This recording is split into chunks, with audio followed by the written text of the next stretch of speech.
welcome back to another edition of Geek Night. Okay, this time we're looking at the current season anime, Otome Game Sekai wa Kibishii Sekai desu.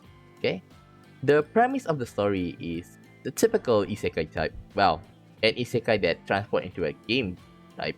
Okay, and this time what makes it different is it is an Otome game, not an MMORPG, not in a standard visual novel. An Otome game where basically like the protagonist is a girl trying to get guys, okay, to fall in love with them.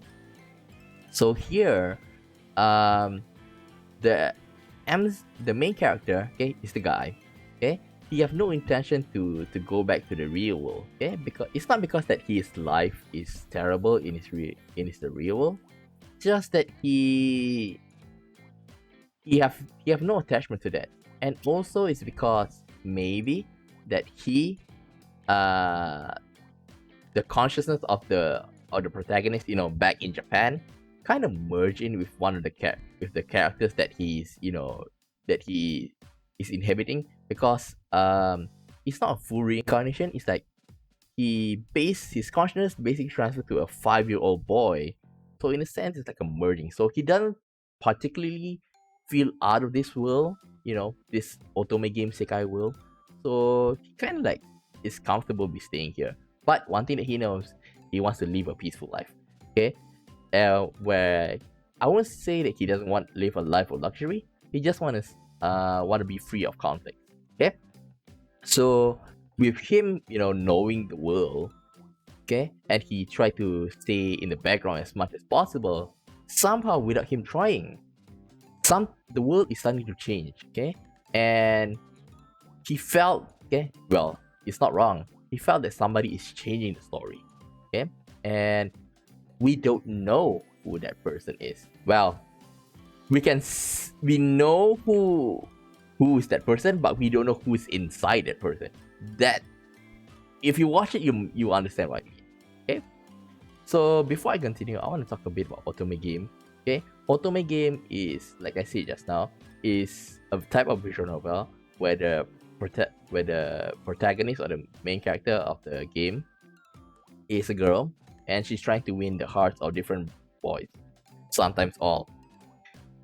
Basically like a visual novel, but for girls. Okay, of course, without a doubt, there's an audience for this, because this is a genre of a game. Okay, and they also have 18 plus content. So I'm not saying I'm being well, since I'm a guy, I don't like it, but hey, for girls, I assume that girls hate guys for playing visual novel as well. So I guess it's fair. Okay, the reason why I chose this picture is because this is so typical of the of this kind of like bishonen, like the handsome guys all falling in love for you with flowers fluttering all over. Yeah, those kind of pictures, they really showed a typical typical Otome game visuals aesthetics. Okay, and you can see that some of them are like, the playful, some of them are the refined, some are the rich boy, and some are the quirky guys. The middle guy there, let me take my cursor out. This guy, the quirky guy, Miskin, and the playboy, the handsome guy, the rich stoic type. You can see from from how they draw it. Okay, now back to the plot. So the plot, okay, originally the main character from Japan, okay, he got blackmailed by his sister, and she asked him to play the Otome game for her. Okay, so after that he got blackmailed. He had to spend a couple of nights playing it. Okay, and after pulling a few all-nighters, okay, when he tried to get out, he died. Struggling is not involved. It's just that he fall down from a flight of stairs. Okay, and when he woke up, he realized that he's in that game over there. Okay, in a 5-year-old body. So in a sense that both the boy's consciousness and his consciousness merge together to become this person here. And so he does have the knowledge of the game. Okay, like he did complete it, so he knows where's the secret are, he knows the characters, their personalities, okay, the dungeons, all of that. Okay. But even though he know all of that, he didn't use it to put himself on top, in a sense that, for example, like if he wants to, he can become like one of the love potential. But he knows that if he does that, he's gonna be roped into a lot of trouble. Okay, so that's why he just rather stay back in the background, okay, and live a comfortable life. Okay, but it's not saying that he didn't use it at all. He did cheat out a bit and take a couple of items from the dungeons that only the cast will know. Okay, will come across. Okay, and then when he is a bit comfortable, like he have some status, he did realize that the protagonist of the story, okay, the girl, okay, which is this girl over here, her name is Olivia. She's she did not go through the narrative of the story. So in other words, that instead somebody else had basically hijack her role as the damsel in distress. Okay, because in the story she did go through bullying and all of those. Okay, usually the love interest will come and defend her, but since that didn't happen, okay, somebody had taken her role as the love interest for the guys. She's basically been left out all alone. So feeling pity because he did benefit from the knowledge and from what she's supposed to have. So he stood by her. Okay, and at the same time, the next person over here is her name is Angelica. She's supposed to be the villainess of the story. Okay, and there's a reason why. There's a reason why for that. Okay, but just to summarize it up. Okay, her fiance was taken was smitten by the fake, and she basically like in public defame her, and at the end that thing backfired, and now she's the one basically being left without a fiance and everything. So it's quite sad to see how it turns out for her. Okay, now what makes it so great is that the character details. Okay, is that this story doesn't treat the character as one-dimensional, where, well, what I mean by one-dimensional is not like physically drawn one-dimensional. It's that, for example, like the character I was talking about, Angelica, her role is the villainess. Okay, but she did it's not she's doing it because from the bottom of her heart she's evil. Okay, she do it because she love the a bit spoiler, but it's not that much, the prince. Okay, she's in love with the prince, and the prince keep on paying attention to the girl, so she got jealous and all of those stuff. Okay, so in a sense, it's not that she's worried about her status, she worried about him. And that's the difference that is being portrayed in the story. And even though the writer can just make it like to the very end she's bitter about it, but then she realized that, oh, the prince is happier with this girl, so she's willing to take the fall and make sure that he's happy. Okay, so she pulled herself back. Okay? Even though that her engagement was broken up by him, in a sense she doesn't fret much about it. Okay, and this is why the layer of complexity, okay, for Angelica is so well done. Okay, not only for her, but also for the minor characters as well. Okay, especially with the entourage. Okay, with the love interest for the for the protagonist, okay? The prince group, okay? So during the story, you can see it slowly they realize that, oh, I have been a jerk. Oh, I should improve myself here. So they realize the small kind of things, and it makes it so, how should I say, immersive.